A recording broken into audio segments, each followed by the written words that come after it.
Morning. এখন বাজে সকাল 6:45, একেবারে পারফেক্ট টাইম মতো নিয়ে আছি। আমি শাড়ি ঠাড়ি পরেও নিয়েছি, এই শাড়িটা পরলাম, এটা হচ্ছে মামনির শাড়ি। তো চলো এবার বেরোনো যাক। আমরা এখন যাব মন্দিরে। মন্দিরের পশ্চিম গেটে যেতে বলেছে আমাদেরকে, তো ওখানেই যাব। হোটেল থেকে বেরিয়ে এসে অটোটা পেয়েও গেলাম, হোটেল থেকে বেরিয়েই পাওয়া যায়। তো আমরা একটু হেঁটে এলাম সি বিচের ধারে, তো ওখান থেকেই অটোটা ধরলাম। আর এখন মানে রোদ ওঠেনি, বুঝতে পারছি না যে বেলার দিকে উঠবে কিনা, তবে এখন যে ওয়েদারটা সেটা ভীষণ আরামদায়ক লাগছে। একটা ঠান্ডা হাওয়া দিচ্ছে, ভীষণ ভালো লাগছে। আর সারা গানা শুধু বালি বালি বালি লাগছে। আর একদিন স্নান করে গেল, তার শাড়িটা বাড়ি ফেলে পুরো হাতটা বালি বালি হয়ে গেল।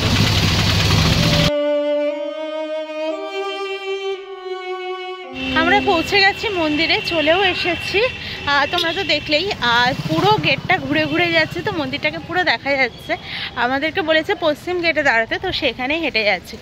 অটো দাদাগুলো এমনই বদমাশ যে ওরা মানে নিয়ে যাওয়ার সময় গেট থেকে নিয়ে চলে যাবে, কিন্তু ছাড়বে না তোমাকে সেই গেটে, হাঁটতে হাঁটতেই যেতে হবে।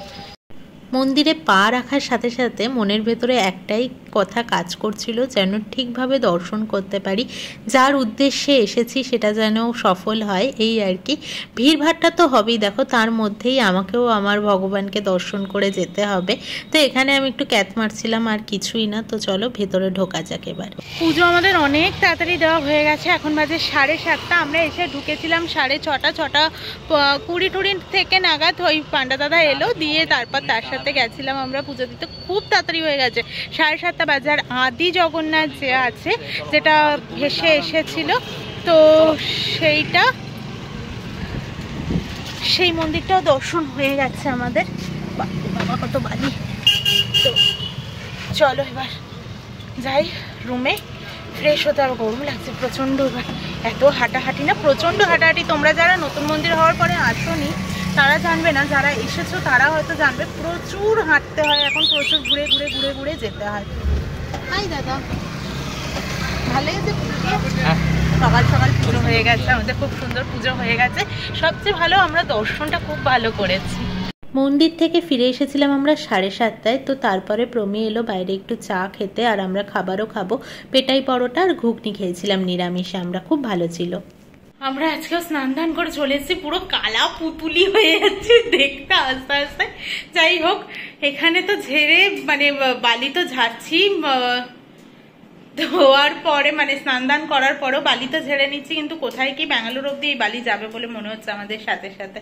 তো চলো স্নানটা করে নিই, জামা কাপড়গুলো ধুয়ে দিই। আমরা না একটা জামা কাপড়েই বারবার স্নান করি, যাতে মানে উডুপিতেও দেখেছো তোমরা, আমরা গোয়াতেও যখন হানিমুনে গেছিলাম তাই করেছিলাম। কারণ কি বলতো, সুবিধা হয়, তাহলে একটাতেই বালি বালি হয়, তারপরে কাগজে ভরে নিয়ে চলে যাও। কিন্তু অতটাও যতটা বলছি ততটাও হয় না, সব জামা কাপড়ই থাকে, তবে এগুলোতে একটু বেশি থাকে এই আর কি। তবে শোকানোর পর আমি ভালো করে বাইরে থেকে ঝেড়ে আনছি ঘরে। সমুদ্রে দাপাদাপির পর তো পেয়ে যায় চূড়ান্ত খিদে। আর আজকে আমরা সাদে আল্লাতে যাইনি, আমরা চলে এসেছিলাম ডলফিনে খেতে। আজকের খাবার দাবারও ভীষণ ভালো ছিল। আজকে আমরা নিয়ে নিয়েছিলাম থালি, দুজনে একই নিয়েছিলাম। এখন আমরা আবার বেরোলাম। এখন কটা বাজে জানো? 4:12 বাজে। আমাদের মন্দির এখান থেকে 15 মিনিটই দেখাচ্ছে হেঁটে, তো আমরা হেঁটেই চলে যাব ভাবছি এখন। তো একটু হাঁটাও হবে বিকেলটাতে, ভালোই হবে। দুপুরে খাওয়া টাওয়া বেশি হয়ে গেছে, থালিটায় যা ভাত দিয়েছিল না, নষ্ট করতে সত্যিই খারাপ লাগে। আর যেহেতু আমরা থালিই নিয়েছিলাম, তাই ভাত কম বেশি করার কোনো জায়গা ছিল না, যে একটা থালি নিয়ে আর একটা ভাত নেবো এরকম কিছু ছিল না, দুটোই আমরা থালি নিয়ে নিয়েছিলাম। তো এই আর কি, চলো যাই তাহলে। এখন বিকেলে মন্দিরেই যাব, মন্দিরে দেখবো আজকে ধ্বজা ওড়ানো। তো ঘরে বাইরে, হ্যাঁ। তো এই চলছে, এই জন্য না রাস্তায় বেরিয়ে কথা বলতে খুব খারাপ লাগে। তো চলো যাওয়া যাক। আমরা এখন রাস্তা এক্সপ্লোর করতে বেরিয়েছি। আমাদের হোটেল থেকে আমরা সোজা হেঁটে বেরিয়ে চলে গেছিলাম, কিন্তু না, এই যে আম গাছওয়ালা দেখতে পাচ্ছ, এটাই আমাদের হোটেল। তো আমরা আবার উল্টো দিকে এলাম। যে দাদাটা আমাকে জিজ্ঞেস করছিল, আমি যখন ফিরে আসলাম, ওই দাদাটা আবার আমাকে জিজ্ঞেস করছে, তোমার ব্লগিংয়ে কোনো ডিস্টার্ব হয়নি? তো আছে তো। আনছি হ্যাঁ হ্যাঁ। বলছে সেভ করে রাখছো না? আনছি হ্যাঁ। বলছে ঘরে গিয়ে এডিট করবে না? আনছি হ্যাঁ। বলছে এখানে এডিট হচ্ছে? অনেক প্রশ্ন দাদা। এই দেখো ফোন নিয়ে চলে যাবে, আর প্রমি বলছে কিনা এর ফোনটা নিয়ে চলে যা, তুমিই কিনে দেবে আমার। তো আমরা যাচ্ছি এখন হেঁটে, বলে এখান দিয়ে যাওয়া যাবে, তো ওই জন্য এদিক দিয়ে যাচ্ছি। তোমরা যারা আসো, সত্যি কথা বলতে অটো ভাড়াগুলো না প্রচণ্ড গায়ে লাগছে, 150 টাকা করে নিচ্ছে। তাও সকালবেলা যাওয়ার সময় অনেক কথাবার্তা বলে 130-এ গেছে। আমি বারবার বলছি তোমরাও এলে কিন্তু বার্গেনিং করতে একদম ভুলবে না। 150 টাকা চেয়েছিল। আর সকালবেলাটা প্রমি বলছিল বেশি কথা বলো না, তুমি কথা বাড়িও না বেশি, তো ওই জন্য আমি বেশি করিনি, তো 130-এ নিয়ে গেছিল। আর ফেরার সময় টোটোতে ফিরেছিলাম, 120 টাকা নিয়েছিল। আমি 100 টাকা বলছিলাম, তো 120-তে নিয়ে এসেছিল। প্রমির জন্য হয় এরকম। আমি বলছি ঠিক আছে, উনি বলেছিল 120, আমি বললাম 110। বলছে তো চলো চলো, ও কিছুতেই এসব করতে দেয় না। তো চলো, কি করছো? যাই আমরা ভেতরের একটা রাস্তা দিয়ে যাচ্ছি। ওই গলিটা দিয়ে একদমই নাক বরাবর সোজা এসে প্রথমে বাঁ দিক নিয়ে তারপর ডান দিক নিয়েছি, যে কটা মোড় আছে আর কি। তোমরা ঢুকবে হচ্ছে গলিটার নাম হচ্ছে ট্যাক্সি বাড়ির রোড, যেটা আছে ট্যাক্সি বাড়ির গলি। ওই গলিটা দিয়ে এসে তোমরা প্রথমে একদম সোজা নাক বরাবর আসতে হবে, দেন তোমরা বাঁ দিক নেবে, তারপর ডান দিক নিয়ে এই যে আমরা গলি দিয়ে হাঁটছি। এরপর একটা মেন রোড আসবে, তোমরা এমনিও ম্যাপে মেরে ওই ট্যাক্সি বাড়ির গলিতে আসবে, গলিতে এসে নিয়ে মারলেই তোমরা বুঝতে পারবে। ওরে বাবা গরম লাগছে হাঁটতে হাঁটতে একটু। আবারও নাক বরাবর হাঁটতে হাঁটতে এসে লাস্ট নিলাম একটা বাঁ দিক। এবার দেখবি এখান দিয়ে টোটো অটোগুলোও না যাচ্ছে মোটামুটি, তো ওগুলো দেখলেও তোমরা বুঝতেই পারবে। তা একদমই হেঁটে এসে লাস্টে আবার বাঁ দিক নিলাম। এরপর একটা মেন রোড মতো পড়বে, ওখান থেকে আবার নাক বরাবর হেঁটে যেতে হবে। আচ্ছা, সামনে যে অটো ফটোগুলো দাঁড়ানো দেখছিলে ওটাই মেন রোড মতো আর কি, ওখানেই অনেকেই নামছে থাকছে। তো এখান থেকে আবার সোজা হেঁটে বেরিয়ে যেতে হবে। তো এখনো বেশিক্ষণ হয়নি আমরা হাঁটছি, 10 মিনিট হলো, 15 মিনিট মতো লাগবে হেঁটে আসলে ওখান থেকে। দেখো সোজা হাঁটতে হাঁটতে ওই সামনে মন্দির দেখতে পাচ্ছ, পৌঁছেও গেলাম। বিশ্বাস করো 15 মিনিট লাগেও নি, 10-12 মিনিটই লাগলো, চলে এসছি। বরঞ্চ হাতে অনেক টাইম রয়েছে, এখনো 8 ঘন্টা টাইম রয়েছে, 5টা থেকে শুরু হবে বললো। মন্দিরের অপোজিট দিকে এসে আমরা বসলাম। এই হচ্ছে মন্দির। তো কোন দিক থেকে ধ্বজাটা ওড়ানোর জন্য লোক উঠবে আমি বুঝতে পারছি না, তো আমাদের মনে হচ্ছে এই দিকটা থেকেই হয়তো হতে পারে, তাই জন্য বসলাম। দেখি কাউকে একটু বাদে জিজ্ঞেস করে নেবো, 5টা থেকে উঠবে। এখন তো 4:30 একটু বেশিই বাজে, 4:40-40 নাগাদ। আমরা অনেকেই ভগবান মানি না বা নাস্তিক হয়েই থাকে অনেকে, তো তাদেরকে জোর করার কিছু নেই। তবে আমার মনের মধ্যে তো অবশ্যই কাজ তো করেই। ভগবানকে আমি ভীষণভাবে মানি, আমি ভীষণ বিশ্বাসী ভগবানে। আমার মনে হয় আমি প্রত্যেকটা পদক্ষেপে যেরকম এগিয়ে যাচ্ছি বা পা ফেলছি, প্রত্যেকটা পদক্ষেপেই ভগবান আমার সাথে আছেন। শুধু আমার কেন, আমার মনে হয় আমাদের প্রত্যেকের সাথে আছেন, নাহলে বোধহয় আমাদের পথ চলা এভাবে এগোতোই না, বা আমরা এক জায়গায় থমকে যেতাম। ভালো খারাপ যেই দিনগুলোই আসুক না কেন, ভগবান আমাদের সাথে আছেন, এটাই আমার মনে হয়। তো আমার এখানেও ধ্বজা ওড়ানো দেখো আমার মনে হলো কিছু তো আছেই, অবশ্যই আছে। কারণ আমরা যখন পরে দেখলাম যে সন্ধে আরতির ওই প্রদীপটা ওখানে দিল, এত হাওয়া দিচ্ছে, পতাকাটা ওভাবে উঠছে, ধ্বজা যেটা আছে সেটা ওভাবে উঠছে, কিন্তু প্রদীপটা নিভলো না। তোমাদেরকে আমি লাস্টে দেখাবো সেটা। আর অত উঁচুতে প্রত্যেক দিন মানুষগুলো উঠছে ধ্বজা ওড়ানোর জন্য, ওখানে লাগানোর জন্যে। তো 3টে আজকে মানুষ উঠেছিলেন। মানে সত্যি আমরা বোধহয়, তাদের হয়তো অভ্যাস হয়ে গেছে এটা ঠিকই, কিন্তু তারা ভীষণ সাবলীলভাবে, অবলীলায় এত সুন্দরভাবে উঠে যাচ্ছে, এত সুন্দর, মানে আমার ভীষণ ভালো লেগেছে, তোমাদেরকে বলে বোঝাতে পারবো না। যাই হোক, আমি যতটা পেরেছি আমার ফোনের ক্যামেরা দিয়ে তোমাদেরকে দেখানোর চেষ্টা করলাম। আমার মনে হয় আমি যতটুকু পেরেছি আর কি তোমাদের সাথে শেয়ার করলাম। তোমরা একটু দেখতে থাকো, ভালো লাগবে আমার মনে হয়।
যে ধ্বজাগুলো একসাথে উঠছে সেগুলো তো লাগানো হয়ে গেল দেখলে। ওই দেখো নিচে সন্ধ্যা প্রদীপটা দিয়েছে যেখানে মানুষটাকে দেখতে পাচ্ছ, ঠিক তার পাশেই হয়তো একদম ছোট্ট শিখা দেখা যাচ্ছে। ওখানটাতে প্রথমে ওই সন্ধ্যা আরতির মতো একটু ঘুরিয়ে নিয়ে তারপরে ওখানে রাখলেন। এবার উঠছে ওই মেন ওপরে যে ধ্বজাটা আছে লাল রঙের, ওটাকে পাল্টাবে, ওটাকে পাল্টিয়ে ইয়েলো কালার করবে।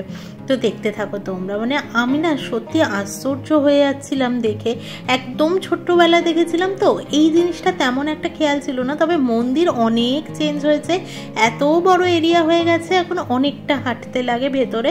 তো আমরা দেখে আজকে ভীষণ মানে আমরা খুশি হয়ে গেছে। আমরা যেরকম শুধুমাত্র পুজো দিতে আর এই জিনিসগুলো দেখতেই এসেছিলাম, আমরা কোনো সাইট সিন করবো না, তোমাদেরকে আগেই বলেছিলাম। তো সেরকমই কথা আর কি। দেখো মানে উনি আবার হাত ছেড়ে দাঁড়িয়েছিলেন, তো ভীষণ ভালো লাগছিল। আজকে আমি বলে বোঝাতে পারবো না তোমাদেরকে যে আমাদের আজকে কতটা ভালো লেগেছে।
আমরা কিন্তু মন্দিরে হেঁটেই যাচ্ছিলাম আর হেঁটেই ফিরলামও। তো আমার বেশ ভালো লাগলো, হালকা হালকা হাওয়া দিচ্ছে একটা। গরম তো অবশ্যই একটু একটু তো আছেই, লাগছেই, শুধুমাত্র আর হাওয়াটাও দিচ্ছে এত সুন্দর। যাওয়ার সময় রোদটা দিয়েছিল তো তাই একটু গরম গরম লেগেছিল, কিন্তু ফেরার সময় হাওয়া দিচ্ছে এত সুন্দর, খুব ভালো লাগলো হেঁটে আসতে। আর বেশি তো না, 10 থেকে 12 মিনিটই টাইম লাগছে। হোটেলটা বেশ মাঝখানে, বেশ ভালো হয়েছে আমাদের হোটেলটা। মাঝখানে বলতে সমুদ্র তো 5 মিনিট লাগে, গলিটা দিয়ে চলে যেতে 5 মিনিটও লাগে না। মন্দির থেকে ফিরে আমরা এলাম সমুদ্রের ধারে। সমুদ্রের ধারে বসে বসে আমরা সিঙ্গারা, তারপর মোহনভোগ না কি বলে ওটাকে, তো ওটা খেয়েছি, আর হচ্ছে ছানা পোড়া খেলাম। তো সমুদ্রের ধারে বসে বসে এইসব করে নিয়ে তারপরে প্রমি খেলো চা, তারপর ঝালমুড়িটা খেলাম। ঝালমুড়িটা অসাধারণ লাগলো, কালকে আবারও খাওয়ার ইচ্ছে রয়েছে আমাদের। তো এইভাবেই সমুদ্রের ধারে বসেও সময়টা কিছুটা কাটালাম। তবে আজকে আমাদের মার্কেটটা ঘুরতে হবে, কিছু তো একটু কেনাকাটার আছেই, ছোট ছোট আর কি, নিজেদের ভালো লাগা। পুরী এসেছিলাম, পুরী থেকে এটা কিনেছিলাম, ওটা কিনেছিলাম, এইরকম আর কি। তো এরকম কিছু ছোটোখাটো জিনিস কেনারও রয়েছে, তো সেটাই আজকে ঘুরবো। তার আগে সমুদ্রের পাড়ে বসে কিছুটা সময় কাটাতে না ভীষণ ভালো লাগে, ভীষণ। কালকেও আমরা সময় কাটিয়েছি, তবে সেটা কালকে চেয়ারে বসে কাটিয়েছিলাম, চা খাচ্ছিল প্রমি যেখানে সেখানেই। তো আমরা তারপরে এলাম এই নিচটাতে বসেছিলাম আজকে বালির ওপরে, পেপার টেপার কিছুই পাতিনি, জাস্ট এমনি বসাছিলাম। এই দেখো সিঙ্গারা ছোট্ট ছোট্ট, বেশ ভালো লাগছিল খেতে, এত সুন্দর লাগছিল খেতে, বেশ ভালো লাগলো। আর ওই দেখো মিষ্টি দুটো নিয়েছিলাম, মোহনভোগই বলে বোধহয়, তোমরা যারা ঠিকটা জানো একবার বলো তো, আমার মনে পড়ছে না এখন ইমিডিয়েট টাইমে আর কি। তো এই টাইমে মদন মোহন, রাইট। তারপর এই বাজারে ঘুরলাম। 9:07, এখন ঘরে ঢুকছি, পুরো বিধ্বস্ত হয়ে গেছি। সেই যে আমরা ধ্বজা ওড়ানো দেখার জন্য বাড়ি থেকে 4:30 আগে বেরিয়েছি, 4:10-15 থেকে বেরিয়েছিলাম। তো এই ঘরে ঢুকছি এখন, পা হাত পা ব্যথা হয়ে গেছে। আর কিছু কেনাকাটা ছিল সেগুলো করলাম, ঘুরে ঘুরে পা পুরো ব্যথা হয়ে গেছে। পুরো মার্কেট ঘুরেছি আজকে দুজনে।